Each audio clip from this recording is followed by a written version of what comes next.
So that was the night that I went from complete and total skeptic, because I came from a conservative Christian household, and I'm still a conservative Christian NRA member, gun carrier, church volunteer, and now huge cannabis advocate. And what I'm learning is that all of those things can exist together. You're listening to Cultivate, a podcast about the people and technology that are blazing a trail in the cannabis industry. Thanks for tuning in to another episode of Cultivate. Today we have a special guest from the Boveda team, the Director of New Business Development, Charlie Rutherford. Hi, you guys look familiar. Hi. I'm Drew. Drew Scott. and Scott. Yep. Okay. Drew and This is Scott. Cultivate, and you're the first inside interview. You're like the most important story behind the whole Boveda legacy in the cannabis business. So we want to hear what it was like before your accident, what happened in the aftermath, and then how you changed your viewpoint about this cannabis industry that we find ourselves in. Good. It's a fun story. Awesome. How did it all start? You got hurt. Well, yeah. Going back to 2013, I had been with Boveda again for my second time around for about a year and change. It's a little known fact that I was one of Boveda's first salespeople 20 years ago when it started. Worked there for a couple of years, left on great terms to go chase some dreams that I had of racing professional motorcycles. And about 7 years ago, they came to mind because I was kind of in the middle of doing nothing of consequence, and I decided I'd give the Boveda guys a call again. Got in touch with them, and they were kind enough to make room for me to come back on board.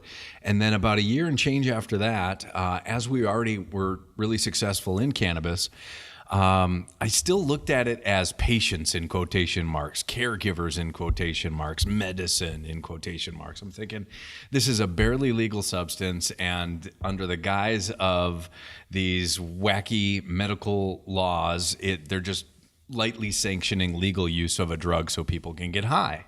So I never really quite was convinced of the medical nature that cannabis could be until one day on my ride home from the office on my brand spanking new motorcycle on a lovely summer day, a careless driver decided to take a left turn into me on my motorcycle, and it crushed my leg between the car and the bike for a split second, and I had a compound segment and fracture, which means that whatever wasn't turned to dust was sticking out of my leg underneath my motorcycle boot. So that's not an ideal way to spend a summer afternoon laying on the sidewalk, writhing in pain, people gathered around, ambulances, fire trucks, ambulance showing up, and it turned out that the damage to my leg was so severe that the shorter road to recovery, the best quality of life, and the best guarantee against future complications was to have my foot removed.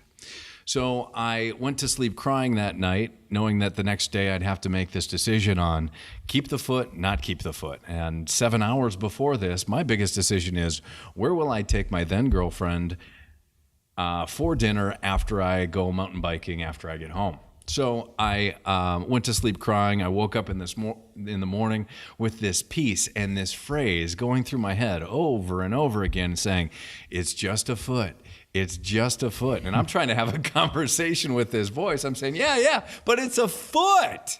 And it's going, no. It's just a foot. So I decided to pursue amputation. And thankfully, there is a type of amputation that is for higher activity individuals. And there is a guy in the country that specializes in it. And he happens to be based in Minnesota. So I got in touch with him and went forward with the amputation. So How long was that after the accident?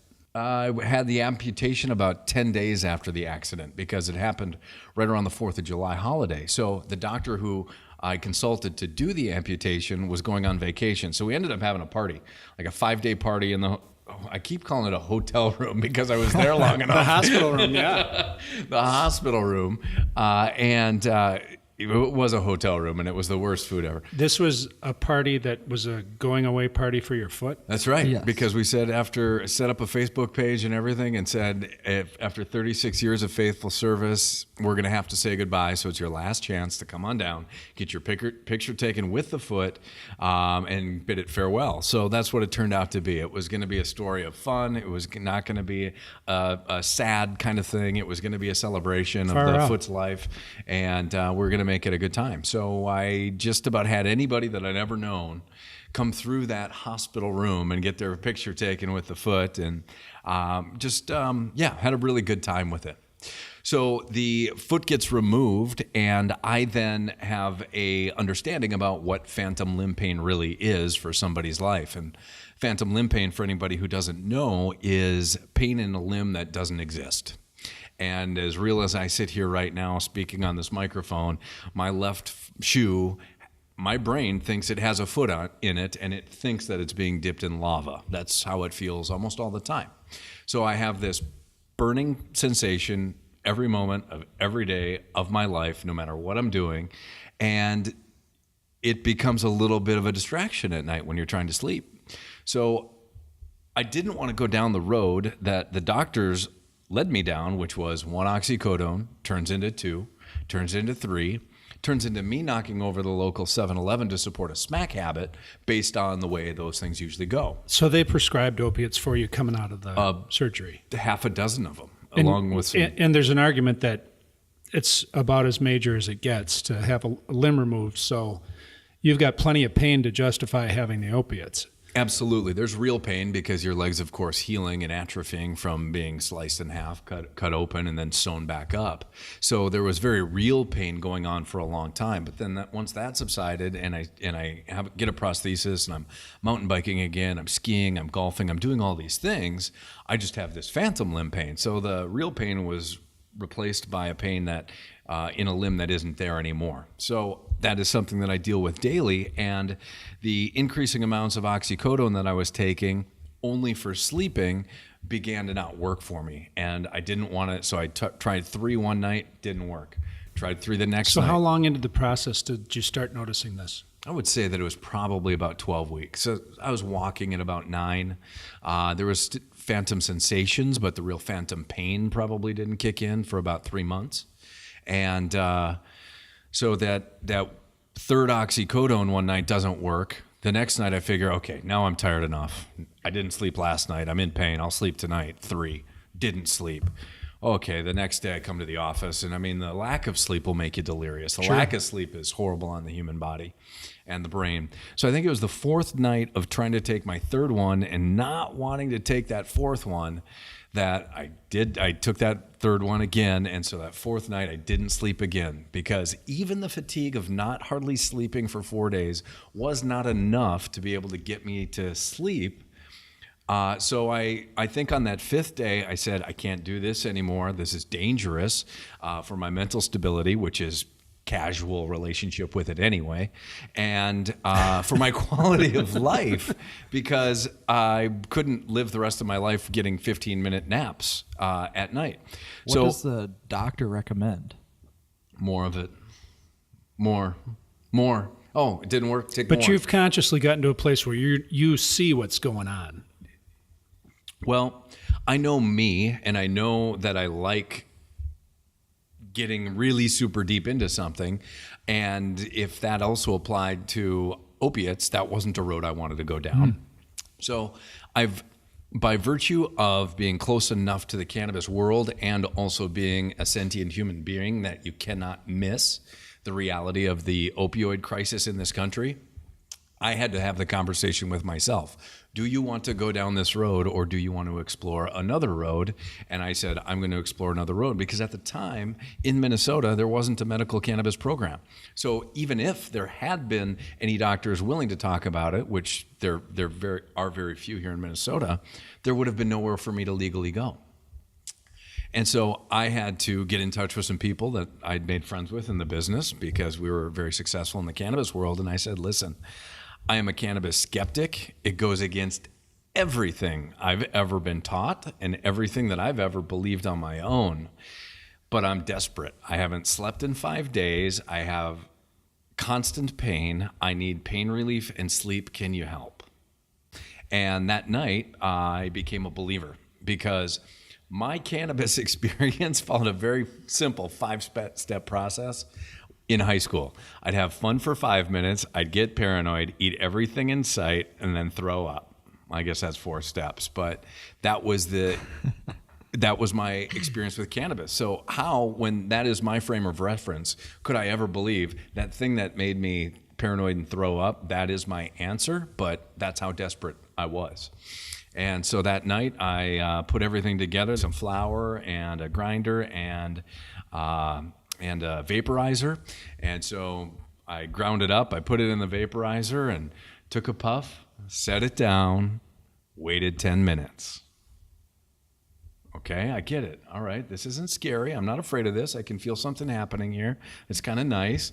Take a puff, set it down, wait 10 minutes. Okay, oh, I get it. All right, yeah, and it felt, Drew, like there were little shields going into my body and keeping the pain from getting from one spot to another. It was magical. And then by the 3rd puff, I set it down. Wow, okay, I'm tired now. Turn off the TV, and that 8 hours was the best 8 hours I have ever gotten of sleep. So thankfully, that was the night that I went from complete and total skeptic, because I came from a conservative Christian household, and I'm still a conservative Christian, NRA member, gun carrier, church volunteer, and now huge cannabis advocate. And what I'm learning is that all of those things can exist together. And in some ways, it's allowed me to have very authentic conversations with people from each of those different worlds that wouldn't normally be disposed to supporting cannabis, but they're going, okay, you're a relatively normal guy and you have some of the same interests that I do that don't usually get associated with cannabis, and oftentimes not at the exact same time. And so I've been able to change the minds of people who had been against this in the past. When you also created some relationships along the way, one that does a lot of good for people with pain, the relationship you have with Grow for Vets and with Roger from Martin from Grow for Vets, that's a relationship that we've become attached to as a company, and that's largely because of your shared experience with what those guys go through. Do you get asked a lot when you're out in public if you served?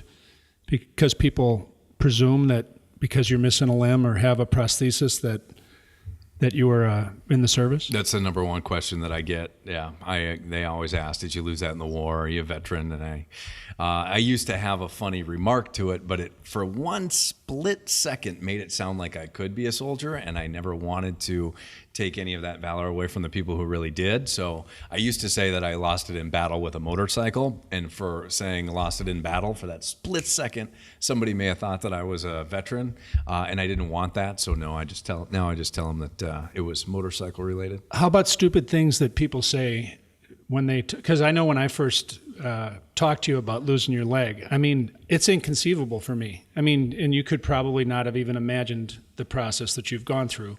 I can't relate to it. You gotta explain or tell the viewers your license plate. Well, the first license plate that I got, I always like personalized license plates. I've got a wall in a room in my house that's got everyone that's been on a car. And so the first one that I got after losing my foot was just a foot. It was JUSTAFT, so just a foot. And so once I got a different car, it needed a different license plate, and so now it says IHOP. And I looked at it and I'm thinking, International House of Pancakes. Why would a guy put that on his license plate? And then it's because you hop. Yes, yeah. I hop I'm my pretty crippled sharp butt that to way. the bathroom. But you asked the question about what life is like, and wintertime is the hardest time for me, and it's not because of cold or anything like that. It's that wearing pants covers my prosthesis, so when I park in handicapped parking, which I always do, I get a lot of crap for it. Even when I'm wearing shorts and people could very well see my leg, I still get crap. And now I get it a lot more in the wintertime because I've got jeans on. Yeah. So over the course of the time you've been with Boveda, you had an opinion about cannabis. Your mind was changed, obviously, out of necessity for the pain that you were going through. You've seen a lot of stories in the process of going to all these trade shows and being involved in the medical community Where do you think this is going, and how long are we going to wait before? I mean, we've got some pretty low key laws in Minnesota that don't have easy access to cannabis, even on a medical level. So, where do you think it is, and where do you think it's going? Well, the cannabis program here in Minnesota is very, very restrictive. It started out with only 8 qualifying conditions, and pain was not one of them. All of the delivery methods are non-flower, so it's pills, oils, or tinctures. And so they did their best to make it expensive, difficult to find a doctor, and also difficult to access. So if and when it fails here in Minnesota, unfortunately, it's going to be blamed on cannabis not being an effective medicine when the way that they wrote the laws here had doomed it from the beginning. So where do I think it's going? I think that at some point, someday, the American public will have it admitted to them that the cannabis is bad, cannabis is horrible, cannabis fries your brain, cannabis is dangerous, will be revealed as one of the biggest lies perpetrated on the American public. And it'll be unfortunate because hundreds of thousands of people have died over this stupid lie that what we prescribe you is more safe, even though it'll kill you, than this flower is that has never killed anyone. And so I think that obviously the pressure is very high for the government to be talking now about the opioid crisis, but the thing that they're leaving out is one of the main solutions. I mean, we all know, anybody who pays a little bit of attention to the cannabis world knows that states that have medical cannabis programs have lowered the number of overdoses by 25%. Well, that's a big darn deal when we're talking about the volumes of people that are being hurt by the pharmaceutical industry. So that's part of what I was taken in by years ago when I had a skepticism about cannabis, because it's only a certain type of person. They look a certain way, they vote a certain way, they have certain activities, and that was my impression of what a cannabis user or patient look like. Well, that's not the case now that I've seen it from the other side. And so I think that someday we're going to shake our heads and go, man, how many hundreds of lives could have been saved? How many millions of lives could have had a better quality if we would have allowed them access to something that's completely safe? That's awesome. So just to get really specific, because everybody always wonders what you prefer personally and how you've experimented with different types of ingestion or types of application of cannabis. Can you talk about strains or sativas, indicas, what it is that gives you the relief that you appreciate from the plant? Yeah, when it was flower, the medicine man out of Colorado has purple Urkel that was magical, still is magical, but it's a bit dangerous to travel from Colorado to Minnesota with an ounce of flour in your DOP kit, which happened a couple times. It was more than the statute of limitations, though, whatever that is. And so now, I still use some oils that are more of indica dominant, but a little bit higher in CBD, because once again, I'm the world's lamest cannabis user because I still, to this day, have not had fun. I've still not. You're not doing tried it to get high. Yeah, and I've never done it during the day because I'm afraid, will I get paranoid? Will I get tired? So I put up with the pain during the day. I try to stay distracted, and then it's at night that I have something to use. And I forget the strain name of what I'm using now, so I guess I won't be much help there. But that is also something that I got at Medicine Man in Denver. So you've tried the flower, you've vaporized the oil. Have you done edibles? I have done edibles one time, and it happened to be on a flight, and I probably won't do that again because I lost my mind. I mean, I was fine, but I felt like a total knucklehead. But I got great relief for a number of hours. It's just that I didn't quite have my wits about me like I like to. You got relief to symptoms you didn't know you had. That's right. Yeah. And I know suppositories are one of the options too, but I have a voluntary allergy to suppositories, so I'm not going down that road. No. So a number of us at Boveda feel strongly about the opioid epidemic. And we were talking earlier, even the word opioid sounds so sterile and so distant from just how central it is to the society these days, the number of people that are suffering, the number of people that wind up dead because of overdose. It's a really big deal. So I have a tremendous appreciation for where you're coming from, what your attitude was before you had your issue with your leg, and the fact that cannabis works. And who am I to deprive you of the right to have access to that solution when the alternative is for you to be hooked on something that's potentially going to kill you? So, can you explain how his story kind of influenced your coming to Yeah, Boveda I mean, and it your was passion it here? was an odd sort of an odd U-turn that we had a couple of conversations where they just were all over the place. I got introduced to Boveda at Cigar Jones, and the headquarters of Boveda was downstairs from Cigar Jones. I went down and met the owners, and they suggested that I meet you, and we had a chat, and I really connected with you personally. And for me, it was an opportunity because I've got a history with cannabis consumption as a young man. It was a part of my party signature. And when I stopped drinking and doing other mood-altering substances, cannabis was one of them, so that I didn't participate in anymore. So it was awkward for me because I had this opinion, a relatively blinded attitude about it, until I heard your story. And it really caused me to rethink my approach as we started doing things together. You got me involved in promoting some of the Boveda events and reaching out to some of the people in the cannabis community. And I never imagined I'd be doing that. I mean, what's a former party enthusiast doing out there calling on the cannabis market? But it's been really edifying to be out there and to meet the people that are truly getting served by the opportunity to address things naturally. And I can't thank you enough for that opportunity. So you're the reason I'm here to some degree. Well, I guess that's another reason then another good reason that I lost my foot, because it was the second best day of my life. And that is another reason why. Boveda makes a big deal out of Halloween. And this year you went all out.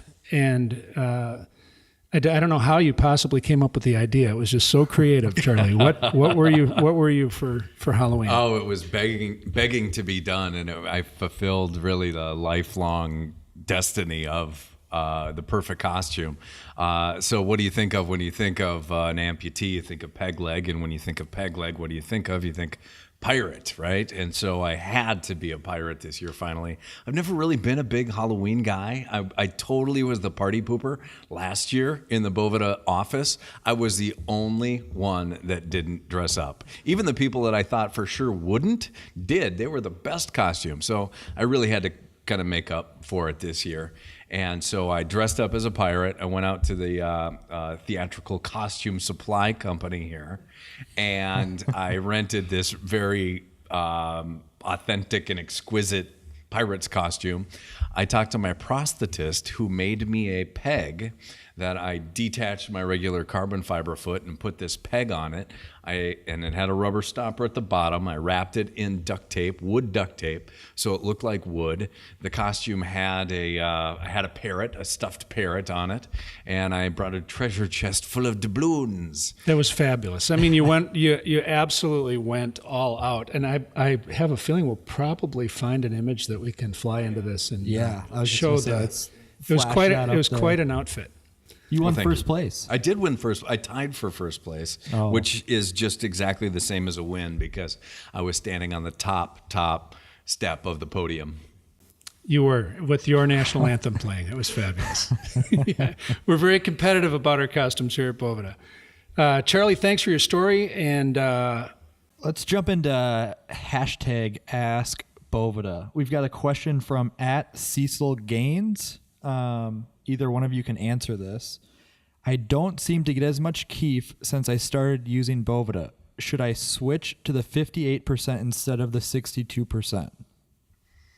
Oh, Cecil Gaines. Yes, what's keef? your keef exists because your flowers dry enough where the trichomes broke off, and that's usually going to happen around the 50% humidity area. So when your flower gets too dry, those trichomes break off, and yes, they become really, really handy in other stuff, but for the remaining flower, it reduces their therapeutic value. So you aren't getting as much keef when you're using Boveda because those trichomes are staying on there. And so you can get better use out of your flower. Now, you may like keef and the things that you can use it for. That's great if you want that to happen. You're just probably going to be the 58, but that's still going to be sticky enough where they're going to stay on there. So you probably actually need to torture the flower and leave it out dry with no Boveda in it at all to get it dry enough for the trichomes to break off. Or use a machine to kind of physically rip those poor little trichomes off while they're screaming in pain. Can you imagine what a trichome sounds like when it gets yanked off? It's probably really high pitch.